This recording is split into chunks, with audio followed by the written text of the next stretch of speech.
Biografia de Isabel Kuhn, capítulo 4. Um plano para a vida. Uma hora depois de se separar de Mami, Belly se achava sentada na cama do pequeno quarto no segundo andar da casa do casal. Júlia conversava com ela. Agora, o que você quis dizer com isso de procurar um frenologista para ver o que o seu futuro lhe reserva? Júlia perguntou de forma gentil. Não tenho certeza se entendi. Belly respirou fundo e começou. Eu pensei que seria feliz ensinando. Eu sempre quis ser professora, mas a verdade é que acho tudo terrivelmente tedioso. Os alunos me atropelam o tempo todo. Eu tenho pavor de ir para a escola todos os dias. Minha amiga Mami conhece um frenologista que irá jantar em sua casa, e eu sei que é domingo, mas adoraria que ele lesse minha cabeça e me dissesse para o que eu sou realmente adequada. Entende?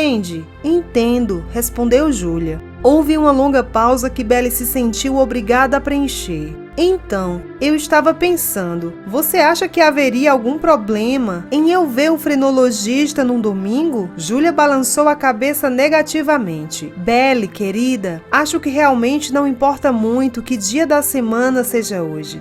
Acho que o que importa realmente é que você precisa descobrir que Deus tem um plano para a sua vida. O livro de Efésios nos diz que você e eu fomos criadas para boas obras em Cristo. Agora, se isso for verdade, seria muito melhor perguntar a Deus quais são os planos dele para você e não perguntar a alguém que irá apenas examinar as elevações e reentrâncias de sua cabeça. Você não acha? Belly recostou-se na cama e fechou os olhos. De todas as centenas de lições da escola dominical e de sermões da igreja, ela não conseguia se lembrar de uma única referência a Deus ter um plano individual para a sua vida. Esse era um pensamento emocionante para ela. E se Deus tivesse algo especial para ela fazer? Lágrimas encheram os olhos de Belly quando ela olhou para Júlia. Como eu poderia descobrir o plano de Deus para a minha vida? Ela perguntou. Júlia pegou sua Bíblia e deu um tapinha na capa. Sempre descobri a vontade de Deus através de sua palavra, neste livro. Ela disse entregando a Bíblia a Belly. De forma impulsiva, Belly abriu a Bíblia e deixou o dedo cair sobre um texto qualquer. Ela leu em voz alta. Afaste-se de questões falsas. Belly olhou para as palavras que acabara de ler. A frenologia era uma questão falsa? Deus, o Deus do universo, estava falando com ela, alertando-a para se afastar de coisas como frenologia e colocar a vida em suas mãos? Parecia incrível, mas em algum lugar no fundo de seu coração, Belly acreditava que era exatamente isso que Deus estava tentando lhe dizer. Naquele instante, uma vida inteira de preocupações com seu futuro, com quem ela se casaria e o que ela deveria fazer para viver, evaporou-se. Ela se sentiu mais livre do que jamais se sentira em toda a sua vida. A resposta era simples, muito simples. Deus revelaria o caminho para ela seguir. Ele apresentaria o plano para a vida dela e ela o seguiria. Diante dessa constatação, Belly começou a chorar, emitindo pesados soluços de alívio. Ela não tinha necessidade de consultar um frenologista hoje ou qualquer outro dia. As respostas que ela procurava estavam ali na Bíblia. O restante do tempo decorrido na conferência de professores passou voando. No entanto, ao participar das sessões restantes da conferência, Belly sentia que sua vida não giraria mais em torno do ensino de alunos da terceira série no Canadá. Quando saiu da casa do casal, Belly estava pronta e disposta a voltar para Vancouver. Júlia colocou em sua bolsa uma cópia de um livro chamado Crescimento de uma Alma, que contava a história de Hudson Taylor, o fundador da missão para o interior da China. Ela também convidou Belly a participar da conferência bíblica a ser realizada nos Abertos em julho. No entanto, Belly recusou a oferta. Ela já estava matriculada para frequentar a escola de verão dos professores em Victoria, e além disso, não achava que iria gostar de ficar com tantos cristãos entusiasmados e fervorosos. Para Belly, o cristianismo ainda era um assunto muito particular, não algo a ser dissecado e exibido em público. O que Belly não esperava era a persistência de Júlia. Um mês depois de retornar a Vancouver, Belly recebeu uma carta de sua mais nova amiga. Isabel, acho que seria maravilhoso se você pudesse ir aos Abertos. Anexei o dinheiro para sua passagem de balsa e as acomodações seriam gratuitas, uma vez que você seria minha convidada. ocupada. Você não poderia orar sobre a questão e considerar vir? Era o que dizia a mensagem. Belly suspirou. Júlia não desistia. E agora Belly tinha uma nota de $5 em suas mãos. E isso a obrigava a pelo menos considerar a oferta de participar da conferência bíblica nos abertos. No entanto, Belly precisava dos créditos de ensino que ganharia ao frequentar a escola de verão e não podia se dar ao luxo de abandonar nenhum dos cursos para participar da conferência. Ainda assim, como agora tinha $5 de Júlia, Belly sentiu que deveria ver o que poderia fazer. No final do ano letivo, depois de voltar à Victoria para ficar com os pais durante o verão, Belly decidiu ir até o centro da cidade, ao escritório do registrador da escola de verão e pedir 10 dias de folga no período que caía bem no meio de suas aulas. Ela tinha certeza de que o registrador diria não. Uma de suas amigas havia pedido 7 dias de folga e o registrador havia recusado categoricamente o pedido. Mas pelo menos Belly argumentou consigo mesma.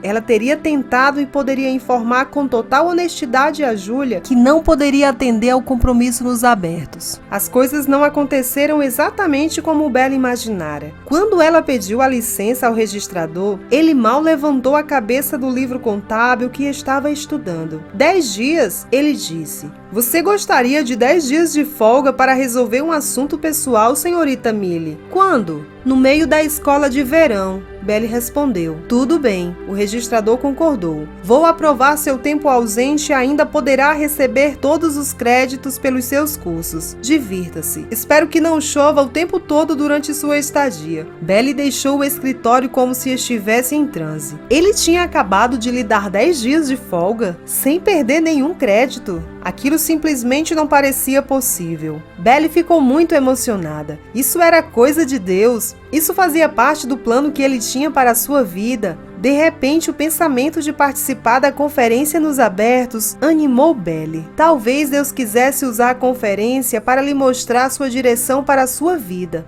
Assim que chegou e viu Júlia, Belly sabia que tinha tomado a decisão certa de vir até os Albertos. Belly respirou fundo quando o cheiro de cedro encheu seus pulmões. Em meio a uma onda de atividades, Belly foi apresentada à sua colega de quarto, Edna Gish. Uma mulher jovem, 5 anos mais velha que ela. As duas compartilharam uma maravilhosa cabana de madeira aninhada longe do acampamento principal. A cabana dava para o lago primitivo que margeava os abertos. Enquanto caminhava pelo acampamento de 7 acres, Belly descobriu uma paz nova. Toda a atenção de seu primeiro ano de ensino ficou para trás naquele ambiente calmo. Durante a conferência, Belly gostou da oportunidade de conhecer Edna melhor e achou sua história de vida inspiradora. Edna era irmã de Otis e ela se casara com um homem chamado Ellis Gish. Juntos, eles partiram para a China para servir como missionários, mas logo depois uma tragédia ocorreu. Enquanto estava de férias em um resort em uma montanha local, Ellis, um nadador experiente, se afogou de forma inexplicável. O acidente ocorrera menos de um ano atrás, e agora Edna estava nos abertos liderando a parte dos jovens do programa da conferência bíblica. Ficar hospedada na mesma cabana que Edna deu a Belly muitas oportunidades para observá-la e ver se Edna realmente era capaz de viver uma vida cristã vitoriosa após o trágico episódio que havia acontecido com ela. Belly observava que Edna orava todas as manhãs antes que qualquer outra pessoa se levantasse, bem como que ela lia sua Bíblia antes de se deitar à noite. Belly podia ver que Edna ficava triste às vezes, mas que também repousava sobre ela uma maravilhosa sensação de paz e esperança que parecia desmentir o ano terrível que ela acabara de experimentar. Em uma das sessões da conferência, quando Edna perguntou aos jovens quais deles estariam dispostos a dar todo o seu futuro a Deus, mesmo que isso significasse que haveria dificuldades pela frente, Belly se viu levantando a mão. Depois de observar Edna de perto, Belly se dispôs a tentar seguir seu exemplo. No final da conferência, Belly estava convencida de que Deus queria que ela fosse uma missionária e decidiu dar alguns passos nessa direção. Qualquer que fosse a forma que seu serviço missionário assumisse, ela sabia que precisaria de 2 anos sólidos de estudo em uma faculdade bíblica. Ela adoraria se matricular na escola bíblica em período integral. No entanto, ela acabara de pagar seu empréstimo estudantil e não tinha economias para se sustentar enquanto estudasse. No ano seguinte, ela se contentaria em ensinar a terceira série apenas durante o dia e frequentaria as aulas 2 noites por semana no seminário bíblico em Vancouver. Lembrando que seu pai a havia dedicado para missões quando bebê, Belly ficou ansiosa para contar aos pais sobre a nova direção que seu coração estava tomando.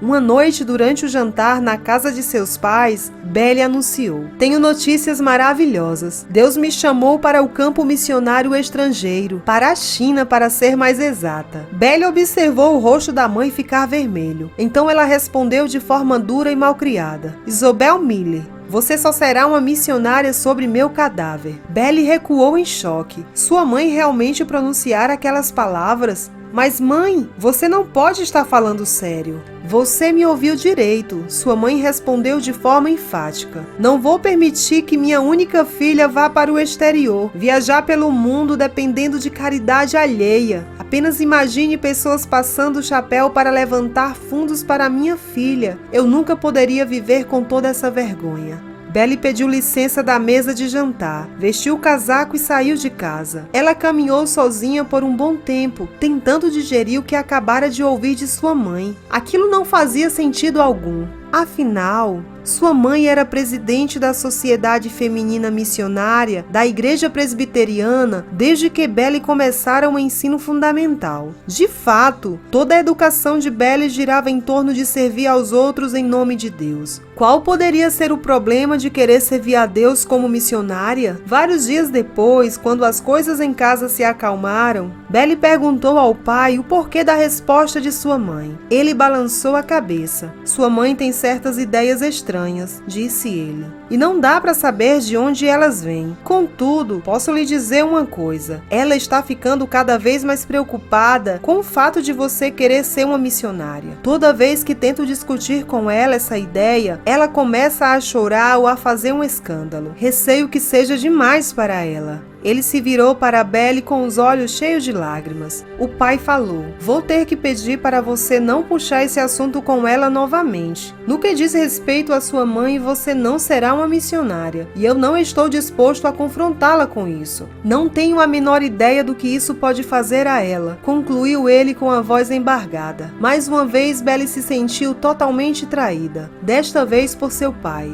Não era esse o homem que se ajoelhara ao lado da sua cama quando ela perdeu a fé, o homem que gentilmente a encorajara a buscar a Deus, e agora ele estava do lado de sua mãe contra o serviço missionário. Aquilo colocara de cabeça para baixo tudo que Belly pensava que sabia sobre sua família. Como ela poderia seguir o mandamento bíblico de honrar pai e mãe e ao mesmo tempo prosseguir com seu compromisso de ser missionária?